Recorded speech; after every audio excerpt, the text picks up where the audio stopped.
Hi friends, అందరికీ ఎలా ఉన్నారు? అందరూ బాగున్నారా? ఉల్లాకు కర్రీ ఉల్లాకు టమాటో ఆనియన్స్ వేసి కర్రీ ఎలా ఉండాలో చూపిస్తాను చూడండి. ముందుగా కడిగి పెట్టుకున్న ఉల్లాకును పక్కన పెట్టుకోవాలి, కట్ చేసుకొని పక్కన పెట్టుకోవాలి. పెట్టుకున్న తర్వాత పచ్చిమిర్చి, ఆనియన్స్, టమాటో కట్ చేసుకొని పక్కన పెట్టుకోవాలి. తర్వాత గ్యాస్ స్టవ్ ఆన్ చేసి కడాయి పెట్టాలి.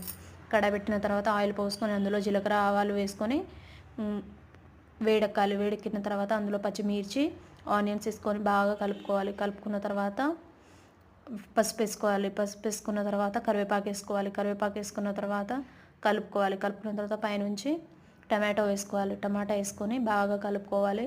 టమాటా బాగా ఉడికిన తర్వాత పైనుంచి ఉల్లాకులు వేసుకొని పైనుంచి తగినంత సాల్ట్ వేసుకోవాలి. సాల్ట్ వేసుకున్న తర్వాత బాగా కలుపుకోవాలి. కలుపుకున్న తర్వాత బాగా ఉల్లాకు బాగా ఉడికిన తర్వాత హాఫ్ గ్లాస్ వాటర్ పోసుకోవాలి.